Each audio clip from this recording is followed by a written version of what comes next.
Pada kesempatan ini kita sama-sama akan melihat satu konsep firman tentang rancangan Tuhan tentang masa depan kita. Seperti apa Tuhan merancang, seperti apa Tuhan mengerjakan sesuatu di hidup kita. Ini yang perlu kita renungkan, seperti ayat yang terdapat di dalam Yeremia pasal 29 ayatnya yang ke-11. Mari kita berdiri, kita membaca ayat ini. Yeremia 29 ayat 11. Haleluya. Boleh bilang haleluya. Ayat 11. Ya, Resi yang berharian tahun bisa baca. Yeremia 11 ayat 29 ayat 11. Ya. Sebab aku ini mengetahui rancangan-rancangan apa yang ada padaku mengenai kamu. Demikianlah firman Tuhan. Itu rancangan damai sejahtera dan bukan rancangan kecelakaan. Ya, untuk memberikan kepadamu hari depan yang penuh dengan harapan. Puji Tuhan, silakan duduk. Pengharapan kita yang sebenarnya adalah bukan pada hidup kita, tetapi pengharapan kita yang sebenarnya adalah karena Kristus ada hidup dalam kita. Kalau Kristus lahir, kita lahir baru dan kita memiliki roh yang baru, yaitu roh Kristus dalam kita, maka masa depan kita sungguh-sungguh ada, sungguh nyata. Dan masa depan ini bukan karena kitanya terutama, tetapi karena Kristus di dalam kita. Nah, kita hidup bukan karena kita lagi, tapi Kristus yang hidup di dalam kita. Nah, disinilah kita perlu pahami bahwa rancangan Tuhan mengenai kita, rancangan Tuhan mengenai Resi, mengenai Ibu Ponto, mengenai kita semua anak-anak rohani, bahwa Tuhan telah merancang sejak dari kekekalan, sebelum dunia dijadikan, sebelum Malalayang ini ada, Indonesia ada, bumi ini ada, Tuhan telah selesai. Katakan Tuhan telah selesai. Tuhan telah selesai merancang semua yang terbaik tentang kita. Dan rancangan-rancangan itu isinya, garis besarnya adalah rancangan damai sejahtera. Dan penjelasannya, hari depan yang penuh dengan harapan. Apa yang saudara harapkan? Tidak ada orang berharap celaka, bukan? Tidak ada orang berharap untuk malapetaka. Tidak ada orang berharap untuk hidup menderita, hidup dalam kesengsaraan, kemelaratan, dan lain-lain. Tetapi semua rancangan kita berisi bagaimana supaya kita hidup dalam peace atau shalom. Bagaimana kita menikmati kata shalom, di dalamnya ada keamanan, kesejahteraan. Dalam kata damai shalom itu ada keadaan yang ketenangan, dipenuhi dengan ketenangan, tidak perang, tidak kacau, tidak konflik, tidak internal konflik. Ini adalah rancangan Tuhan mengenai kita, dan rancangan Tuhan ini sudah selesai. Katakan sudah selesai. Sudah selesai artinya tidak ada sesuatu yang tertinggal, tidak ada sesuatu yang kalau seperti membangun rumah, salah pasang konsen, salah pasang saluran air, tidak ada kesalahan. Jadi saya mau bawa kepada pemahaman begini, kalau ada kesalahan, kalau ada keadaan yang tidak sesuai dengan rancangan Allah, maka kesalahannya bukan pada Allah, bukan pada pihak Allah. Karena Allah tidak dapat disalahkan, sebab apa yang ia rancang, Allah begitu gentleman. Gentleman artinya dia betul-betul bertanggung jawab dengan hidup saudara dan saya. Jadi jangan ada pemahaman bahwa celaka, malapetaka, kerugian, masalah, itu adalah faktor Tuhan. Tetapi intinya adalah Tuhan tidak pernah salah. Tuhan tidak pernah keliru. Tuhan tidak pernah salah rancang. Dan Tuhan tidak pernah salah bangun. Itu sebabnya bagaimana? Ini penting ya. Apa yang saya bagikan di postingan tadi bahwa selesai sudah rancangan Allah dan bagaimana rancangan itu mendarat, terrealisasi dalam hidup kita secara pribadi, secara keluarga, secara korporat sebagai jemaat itu bergantung kepada pilihan-pilihan kita. Katakan bergantung. Bergantung artinya kalau misalnya aliran listrik ada di rumah ini, maka bergantung pada kita menyalakan atau kita mematikan. Tapi listriknya ada, betul? Bahwa rancangan Allah sudah selesai, sudah tersedia yang terbaik. Jangan salah paham dengan Tuhan, Allah tidak pernah rancang yang buruk. Dia selalu rancang yang terbaik.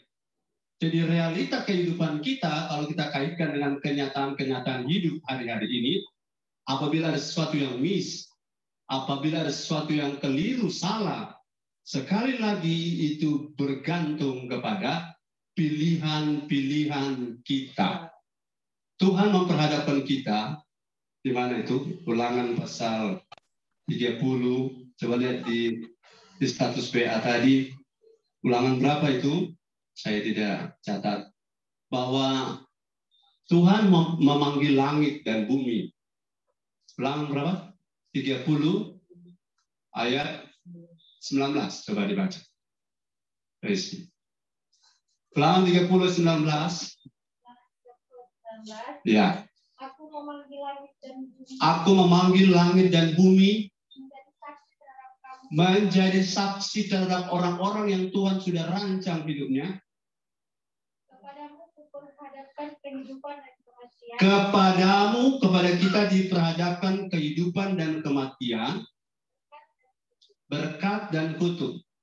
Pilihlah kehidupan. Ya, ya, ya. Pilihlah kehidupan. Artinya kehidupan yang Allah rancang. Jangan lupa bahwa karena manusia jatuh dalam dosa, maka ada pilihan lain yang muncul, yaitu kematian, kutuk, malapetaka. Itu bukan karena Tuhan, tapi karena dosa. Nah, sekarang Tuhan perhadapkan kita dengan memanggil langit dan bumi itu menjadi the witness atau saksi untuk kita dan Tuhan bahwa Tuhan telah menyatakan Tuhan tidak memberikan saudara-saudara pilihan terserah. Ya, Tuhan tidak bilang terserah kamu pilih apa. Tidak, Tuhan memberi pilihan. Bagaimana kita bereaksi terhadap rancangan Tuhan yang sudah selesai tadi? Tuhan memberi pilihan, tapi Tuhan tidak membiarkan kita memilih sembarang. Tuhan tidak bilang, yo terserah bro, terserah mau bikin apa. Nah, kita kalau orang bilang terserah, nah pilihannya kita tidak direkomendasi, tidak ditunjuk, tidak dibantu tunjuk. Yang kita mau pilih apa, tapi Tuhan bilang pilih, tapi dia kasih petunjuk pilihan, amin. Dia kasih petunjuk pilihan. Apa yang dia kasih adalah pilihlah kehidupan, pilihlah berkat. Jadi rancangan Allah yang sudah rampung, sudah terbangun selesai, master plan-nya, blueprint-nya, sudah selesai di dalam Kristus kita sekarang menerima itu, maka sebagai action atau sebagai tindakan atau apa yang kita lakukan berhubung dengan rancangan Allah itu, ya, dengan rancangan Allah itu, nanti ini juga bisa dibagikan di grup GBI Tiberias, supaya tahu ada yang bisa ikut untuk firman ini. Jadi ketika kita ada dalam satu rancangan Tuhan, maka kita tidak boleh lupa bahwa rancangan yang Tuhan sudah sedia itu sepenuhnya bergantung kepada pilihan-pilihan kita. Katakan pilihan. Ya, ya. Kita harus memilih. Kita harus menentukan mana yang kita ambil. Kehidupan atau kematian. Berkat atau kutuk. Tapi puji Tuhan, Tuhan memberi kita jalan. Jangan pilih kematian. Jangan pilih kutuk. Amin. Karena Tuhan tidak mau kita mati. Tuhan tidak mau kita memiliki kutuk. Dan Tuhan tidak mau, Yeremia 9 tadi, rancangan kecelakaan itu Tuhan tidak mau terjadi pada kita. Saudara mau sepakat dengan Tuhan? Katakan amin. Percaya artinya sepakat dengan Tuhan. Coba sepakat dengan Tuhan. Amin. Sepakat dengan apa yang Tuhan rancang. Itu sama dengan artinya percaya kepada Tuhan. Percaya dengan sepakat itu identik, saudara-saudara. Kalau saudara tidak sepakat dengan Tuhan, maka saudara punya percaya itu tidak bisa dianggap percaya. Kalau saudara sepakat dengan Tuhan, sepakat apa? Saya sepakat bahwa rancangan Allah mengenai saya adalah rancangan damai sejahtera. Walaupun ada lembah kekelaman, tapi lembah kekelaman tidak akan menghancurkan kita. Lembah kekelaman tidak akan memata meluluhlantahkan kita. Lembah kekelaman tidak akan membuat kita mati di sana. Sebab lembah kekelaman dalam kitab Mazmur kita hanya akan walk through. Katakan walk through. Walk through artinya kita berjalan melalui atau jalan dan lewat, ya. Jalan melalui atau jalan melewati saja. Walk through sama dengan kalau saudara beli di makanan di McD apa namanya? Drive thru, ya. Hanya drive thru. Orang kalau drive thru tidak boleh tinggal lama-lama, nanti dapat klakson di belakang. Demikian dengan walk through. Kita tidak tinggal di lembah kekelaman. Kita tidak stay atau tidak dwell di sana. Kita hanya lewat di sana karena rancangan Tuhan mengenai saudara dan saya adalah rancangan damai sejahtera. Rancangan hari depan yang penuh dengan harapan. Nah, sekarang Tuhan kasih rekomendasi, pilihlah. Nah, bagaimana cara kita pilih? Amsal 23 ayat 17 sampai 18. Amsal 23 ayat 17 sampai 18. Dibaca, tolong. Haleluya. Amsal 23 17 sampai 18. Yang di Zoom yang bersemangat kasih jempolnya. Haleluya. Saya percaya ya aja. Amsal 23 ayat 17. Janganlah hatimu iri kepada orang-orang yang berdosa. Ya. Tetapi takutlah akan Tuhan senantiasa. Ya. Karena masa depan sungguh ada. Ya. Dan harapanmu tidak akan hilang. Masa depanmu sungguh ada dan harapanmu tidak akan apa? Hilang. Haleluya. Tapi di sini ada satu petunjuk bahwa ini kita harus bekerja sama.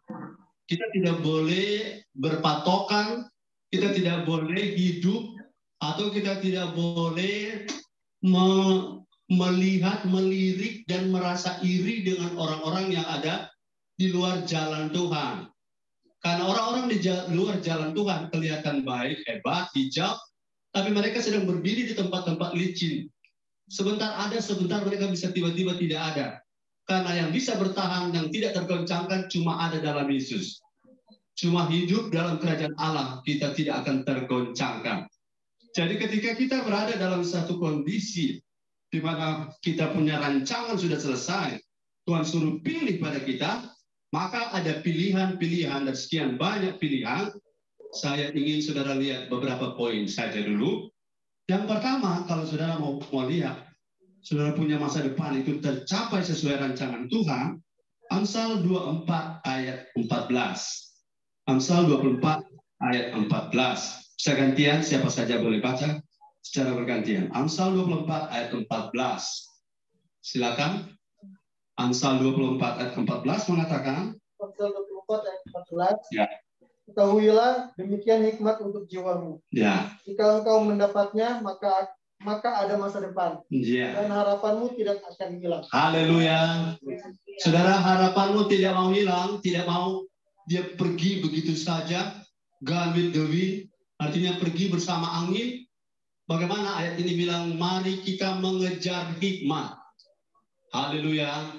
Saudara, kalau mau mengejar hikmat, hikmat itu adalah Yesus sendiri. Hikmat itu adalah firman. Haleluya. Dan ingat bahwa hikmat di dunia ada 4 jenis. Ada hikmat dari atas, hikmat dari setan-setan, hikmat dari dunia, dan hikmat dari hawa nafsu. 4 ini kelihatannya mirip-mirip, tapi hanya hikmat dari Allah yang membuat kita masa depannya cerah. Hanya dengan hikmat dari Tuhan, kita punya rancangan masa depan dari Tuhan itu tidak akan hilang. Kenapa saudara tanya orang naik motor, kok bisa tabrak tiang listrik? Karena tidak berhikmat. Amin. Kenapa orang bisa mati gara-gara penyakit tertentu? Karena tidak berhikmat baru waktu makan. Jadi hikmat itu berpengaruh pada masa depan. Contoh, kalau saudara nyebrang jalan, saudara harus lihat kanan dan lihat kiri dan tidak boleh menyeberang dengan iman. Betul? Kita harus menyeberang dengan hikmat. Haleluya. Kalau saudara naik motor harus pakai hikmat. Caranya adalah jangan naik motor dengan lari kencang tanpa helm. Nah, sebab kalau saudara jatuh, aspal itu tidak kenal saudara orang gereja atau orang bukan orang gereja. Aspal itu tidak kenal saudara orang baik atau orang jahat. Pokoknya waktu dapat aspal dengan kapala, aspal tidak pernah kompromi. Karena apa? Tuhan sudah atur hukum gravitasi.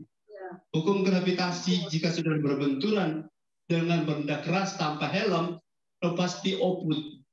Nah, oput itu bahasa Batak kenal. So, selesai hidupmu. Jadi untuk masa depan kita cerah, jangan mabuk-mabukan misalnya, ya, jangan narkoba. Karena kalau kita punya rancangan masa depan sudah Tuhan rancang damai sejahtera, kita harus memilih untuk hidup dengan hikmat. Katakan amin. Amin. Saudara sudah tahu saudara sakit apa? Ada makanan yang tidak boleh dimakan. Nah, makanan yang kontraindikasi dengan kesehatan saudara, jangan dimakan dalam arti kalau memang tidak ada makanan lain dan tinggal itu, apa boleh buat. Tapi kalau masih boleh pilih, jangan makan itu. Karena itulah hikmat bagi kita. Dan hikmat menolong kita. Amin. Nah, hikmat akan membuat masa depan kita tidak terganggu. Katakan haleluya. Jadi bukan karena rancangan Tuhan sudah benar, sudah selesai tentang kita, maka kita boleh hidup ceroboh. Kita boleh hidup sembrono, tidak bisa. Kita harus bekerja tapi kita secara bertanggung jawab. Kita akan menunjukkan bahwa kita mau rancangan Tuhan mengenai masa depan kita tidak hilang. Kita harus mengejar hikmat. Ya. Hikmat itu dengan apa? Dengar firman.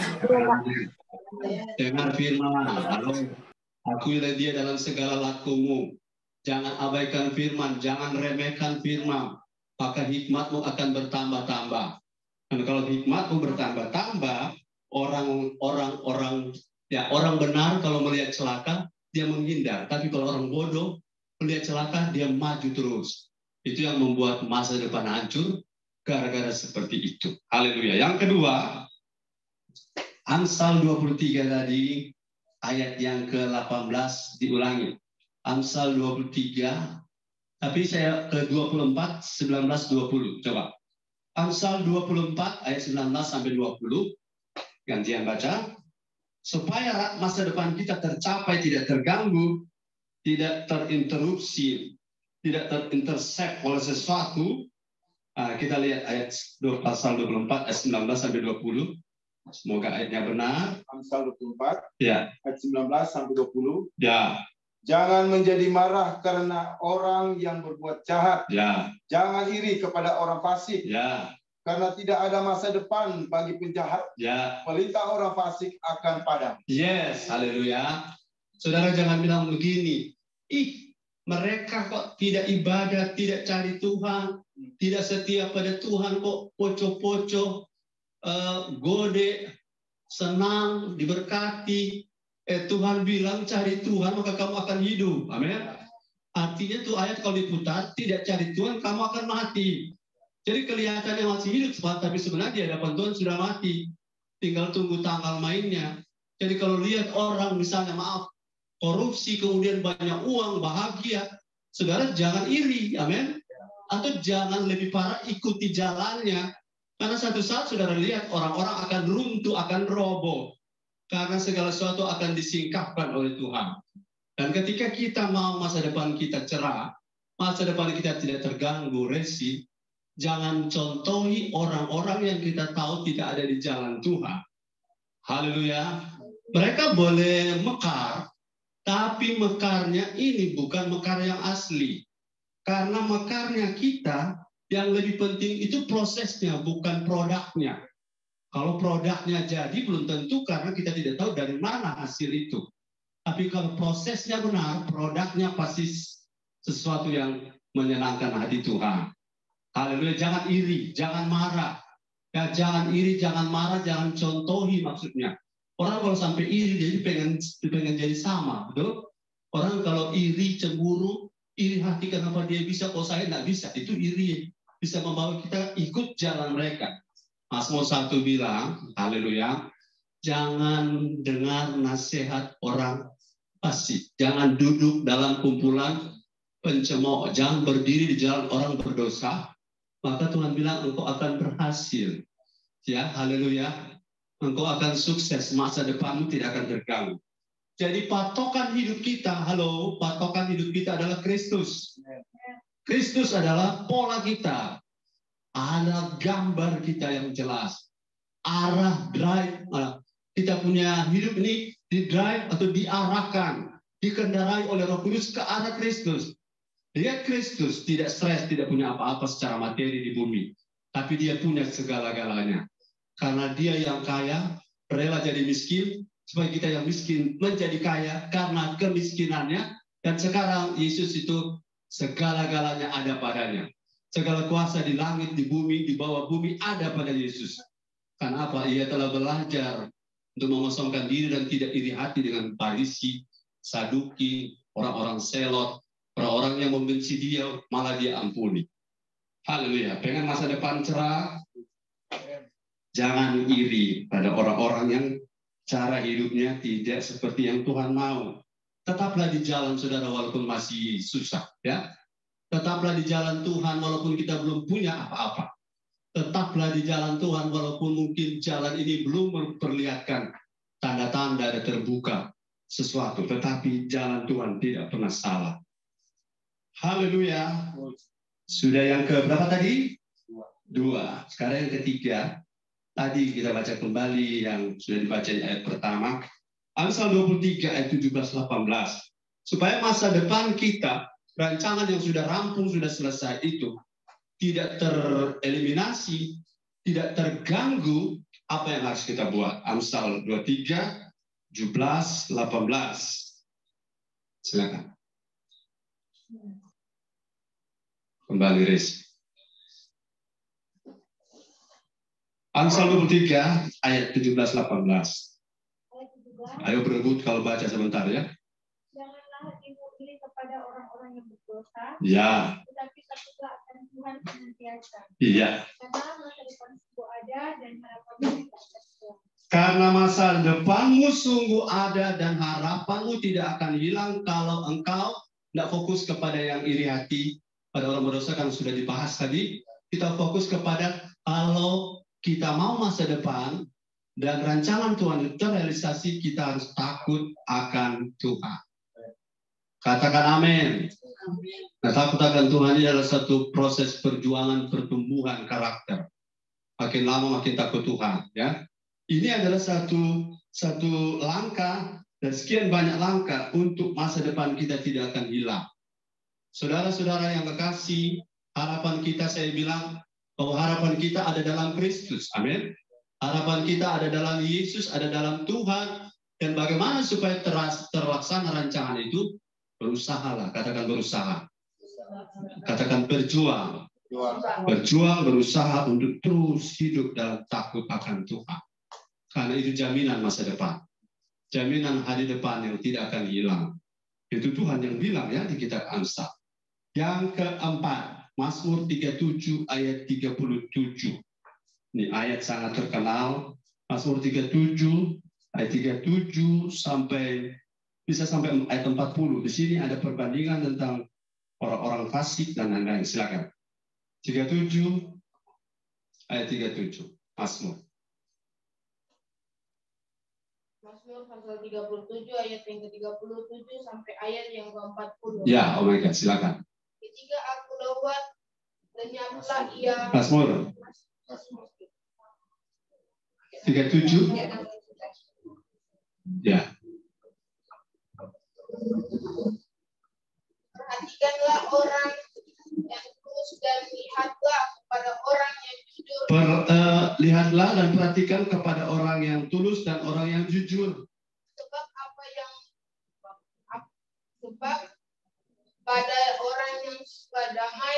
ada masa depan. Ya. Ayat yang ke-28. 38. Tetapi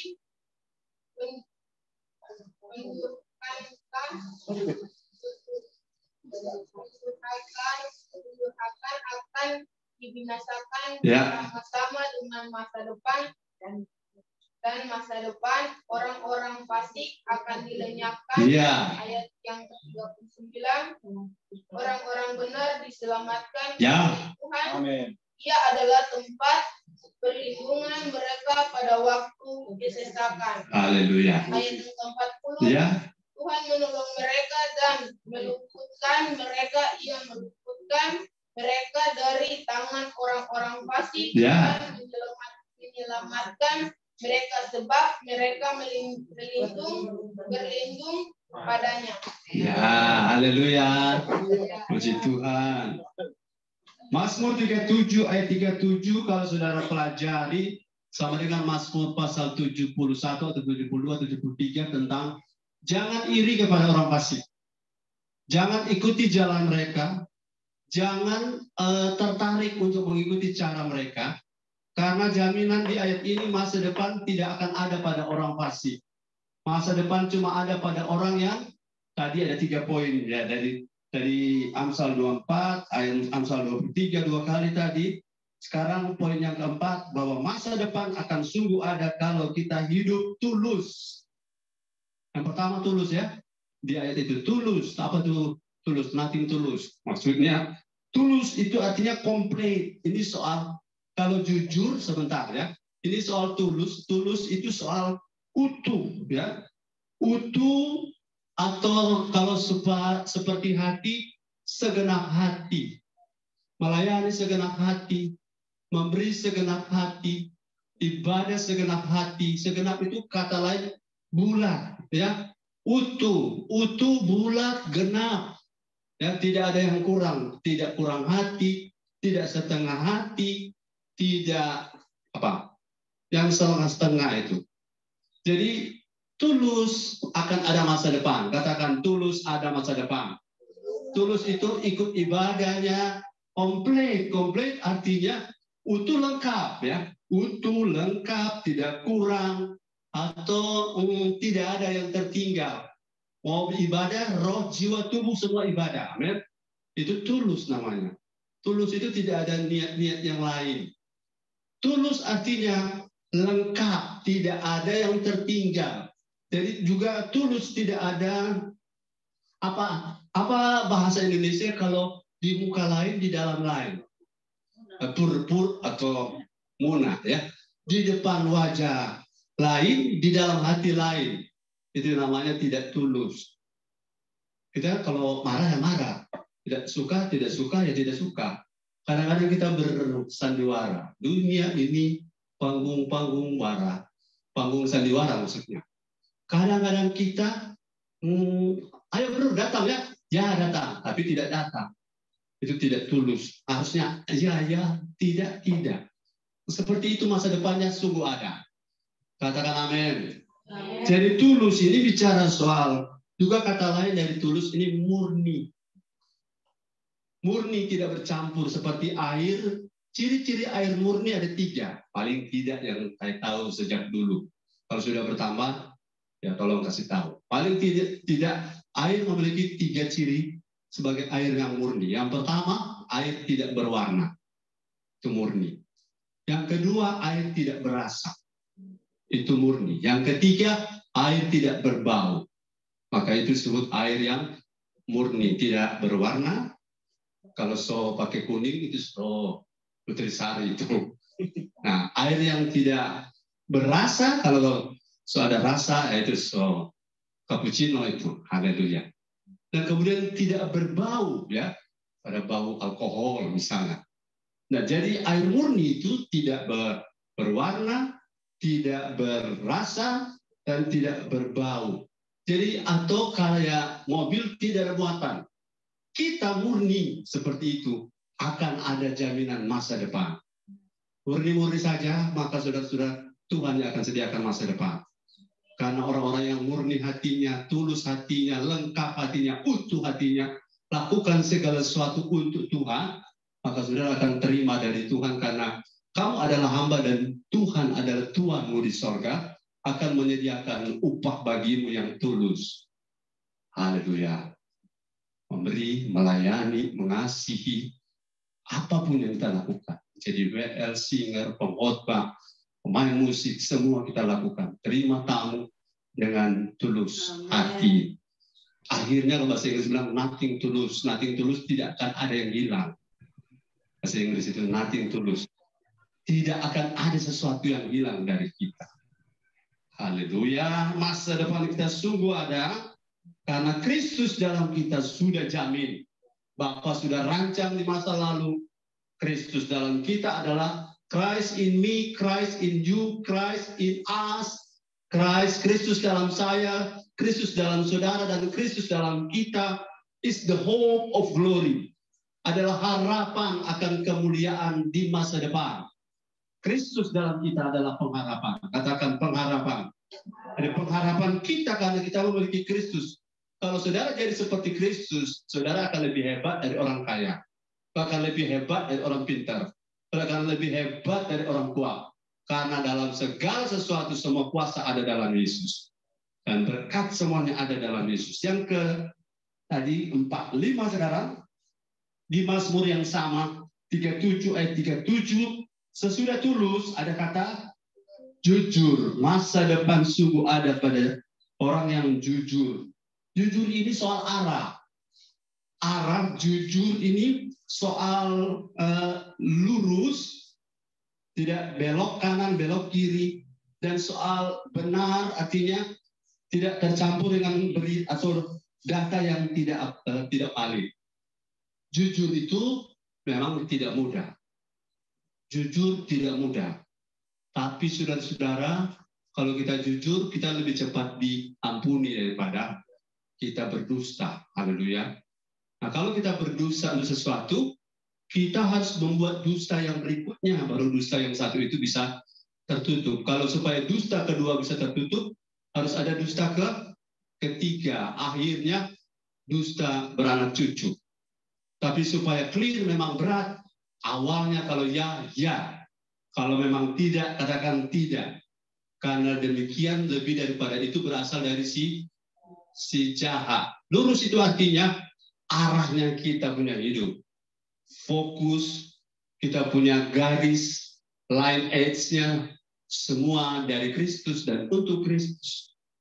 Jujur, lurus, righteous, benar, tidak ke kiri, tidak ke kanan. Kalau derajatnya tidak bergeser satu derajat pun, maka kita akan ada masa depan.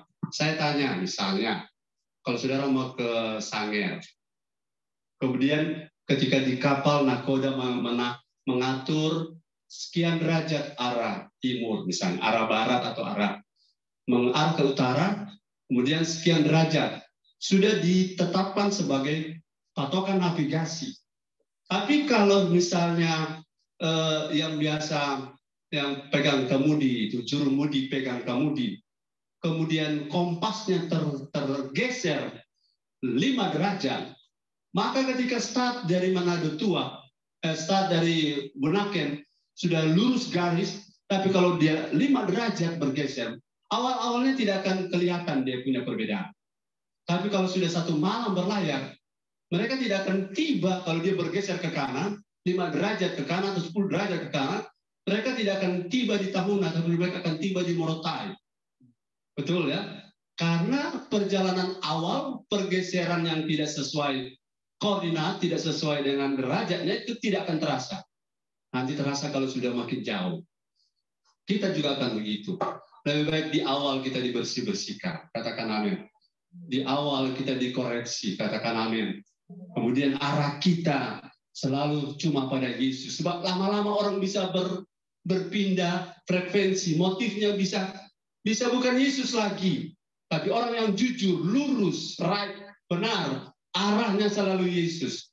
Tidak ada tujuan lain hidup kita ikut Tuhan selain menjadi serupa seperti Kristus. Katakan amin. Beri tepuk tangan bagi dia. Serupa seperti Kristus. Kalau hidup saudara seperti ini, lurus seperti ini, maka Roh Kudus akan turut bekerja. Bapa akan turut bekerja mengarahkan, ya, mengarahkan jalan arah tujuan hidup kita. Dan pasti kalau kita terus tertuju pada Yesus, arah kita tidak bergeser dari Kristus, masa depan kita sungguh nyata. Masa depan kita bukan mimpi. Ada banyak orang jarang tidur, banyak mimpi. Nah, saudara-saudara, mimpi-mimpi kita akan jadi kenyataan kalau jalan kita terus lurus pada Yesus. Mata tertuju pada Yesus. Arah tertuju pada Yesus. Motif kita untuk Yesus. Segala kepentingan untuk Yesus. Segala kemuliaan hormat untuk Yesus. Maka masa depan akan terjamin. Katakan amin. Haleluya. Yang terakhir, belum. Baru yang ke-6. Mazmur 37 ayat 37 yang sama adalah orang yang jujur, yang tulus pertama. Yang poin di ayat ini. Yang pertama tulus, yang kedua jujur, yang ketiga suka damai. Saya ada seorang yang bertanya hari Minggu kemarin, apa Bapak ada punya musuh, ada pernah marah orang? Nah kalau marah cuma sesaat pernah marah, tapi sampai hari ini musuh tidak ada. Ya musuh tidak boleh ada musuh, saudara ya. Ada yang bertanya, bermaksud begini dulu, begini ini, kenapa begini? Saya bilang saya sudah anggap selesai semua. Yang hilang ini dan lain-lain, saya sudah anggap selesai. Karena masa depan saya bukan tergantung masa lalu. Tapi masa depan kita bergantung masa depan bersama Yesus. Katakan amin. Jadi suka damai itu penting. Jangan ada musuh. Ayo katakan kiri kanan, jangan ada musuh. Anak-anak rohani di Zoom katakan kiri kanan, jangan ada musuh. Ya, jangan ada musuh. Karena musuh membuat kita punya jalan seperti naik perahu, berdayung semalaman, setelah pagi dia tidak maju-maju karena tali dan lupa terlepas. Lupa lepas tali. Begitu kita kalau masih ada musuh. Clear hati kita, amin. Tidak ingat seorang dan marah. Karena suka damai artinya antara kita dan Tuhan diri sendiri dan sesama bersih. Haleluya. Ada masa depan saudara akan alami dan saudara akan lihat. Yang terakhir, puji Tuhan. Haleluya. Sebagai berkat buat yang hari ulang tahun, buat anak-anak rohani, ini ada yang dari Jepang, ada yang dari NTT, ada yang dari Malaysia. Nah, mereka mengikuti, dan ini berkat. Mereka suka kalau dengar firman limpah. Dan kalau dengar firman 10-15 menit sudah tidak biasa. Maka kalau kita dengar 1 jam itu mereka bilang, oh jadi khotbahnya cuma 1 jam. Ya nanti kita bertemu 2 jam, tapi mesti makan siang. Haleluya. Kita lihat dalam, sudah yang ke berapa tadi? 6. Sekarang yang ke-7. Mau lihat masa depan? Mau menikmati masa depan yang Tuhan rancang? Haleluya. 1 Petrus 3 ayat 10. Nah, ini Eci baca yang hari ulang tahun. 1 Petrus 3 ayat 10. Siapa yang mau mencintai hidup dan mau melihat hari-hari baik, Ya. dia harus menjaga lidahnya terhadap penjahat, Ya. dan lidahnya terhadap ucapan-ucapan yang Puji Tuhan. Ada kaitan dengan jujur, tulus tadi, tapi ini khusus bibir. Ya. Siapa? He who would love life and see good days, let him refrain his tongue from evil, ya, and his lip from speaking deceit. Artinya, kalau saudara mau lihat masa depan, jaga ini mulut, jaga ini bibir, jaga ini ucapan. Karena apa? Karena mulut badan binasa. Haleluya. Karena orang kalau salah bicara, itu kadang-kadang jadi kebiasaan salah bicara, menghakimi orang lain. Kami pernah alami begitu. Ada orang lewat, terus sepupu kami melihat orang yang lewat itu kasihan, ada yang kurang pada wajahnya. Kemudian ini teman kami ini dia tertawain orang yang lewat dengan mengucapkan kata-kata tertentu yang sebenarnya cuma biasa-biasa. Tapi orang yang lewat tersinggung, kemudian dia pergi ke rumahnya, Kalau dia minum cap tikus, kalau dia balik dia mengamuk. No rasa. Kasih tenang nih orang, cuma gara-gara ada dengar kalimat yang menyinggung perasaan. Memang kalau di wajah pas-pasan malah ada sedikit gangguan pada wajah, tapi jangan dikata-katain gitu ya. Dia pulang, dia minum cap tikus, kemudian dia kembali dan dia merontak sampai kita mau amankan, nggak bisa. Saya ingat waktu itu gara-gara mulut. Mulut kita harus dijaga, katakan amin. Lidah, mulut, bibir itu satu sistem yang semuanya dipakai untuk bicara. Lihatlah kapal-kapal besar, bisa dikemudikan oleh kemudi yang kecil. Lihat hutan yang besar, bisa dibakar oleh api yang kecil. Jadi kalau masa depan mau rusak, silakan sembarang bicara. Artinya bicara-bicara. Coba saudara bicara sesuatu, saudara rekam di YouTube, saudara di media sosial. Tidak lama baris krim datang tangkap. Gara-gara sekarang mulut ini luar biasa berpengaruh. Kalau saudara bikin TikTok, saudara bikin ucapan tertentu, tidak lama saudara akan direkrut, bukan direkrut, diciduk ya. Karena mulut ini harus dijaga supaya masa depan kita jangan terganggu.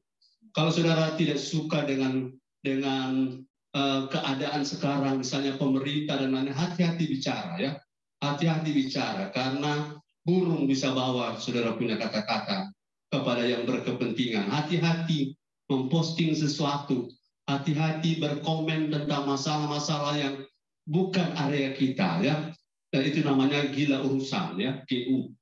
Gila urusan, terlalu banyak urus orang lain berurusan, terlalu banyak masuk campur orang berurusan.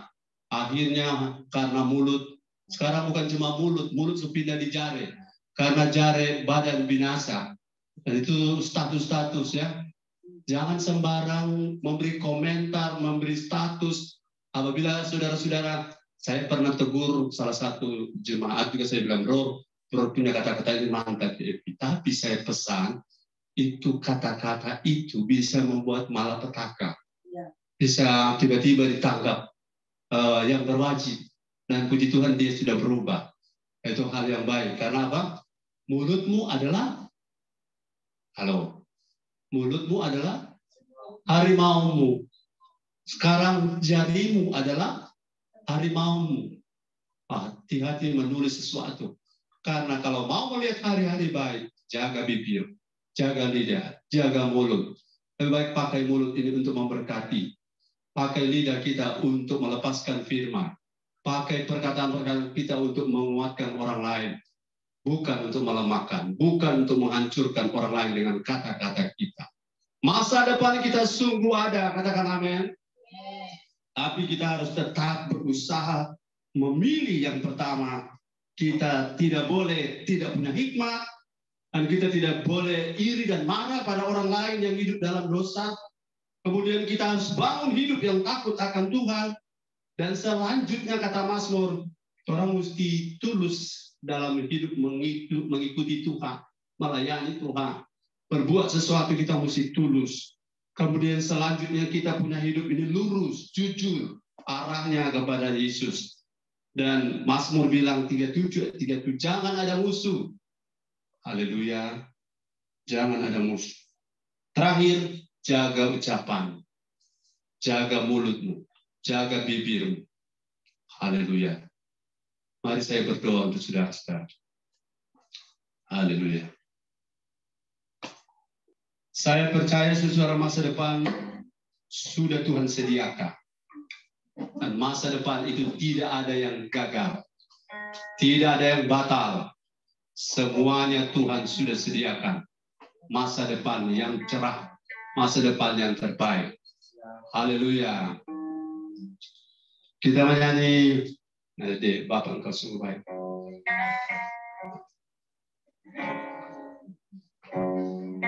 Bapa, engkau sungguh baik. Kasih-Mu melimpah di hidupku.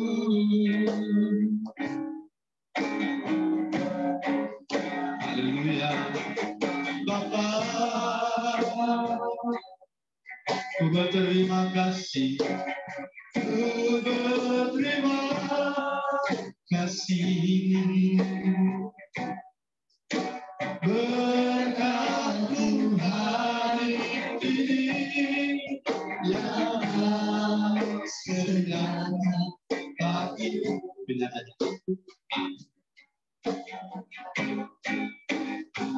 Sama-sama.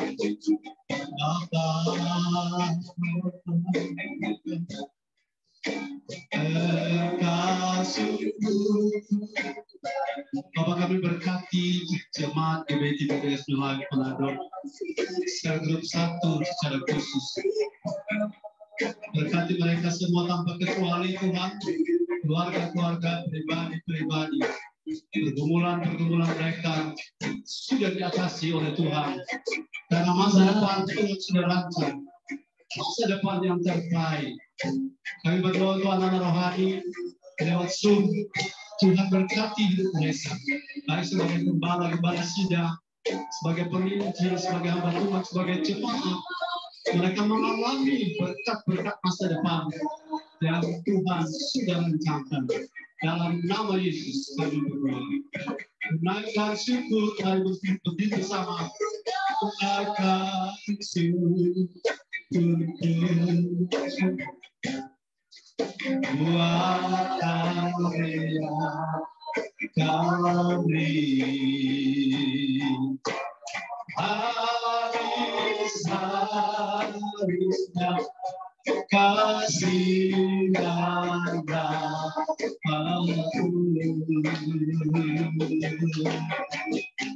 selalu baru dan tak pernah terlambat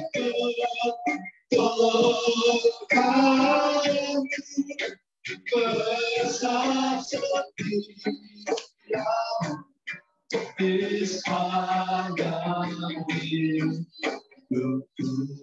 Amin. Tuhan, kita sudah berdoa dan untuk yang mengikuti Zoom, kita bertemu kembali pada Selasa yang akan datang. Silakan duduk, jemaat, dan bisa di close sekarang. Tuhan Yesus memberkati. Shalom.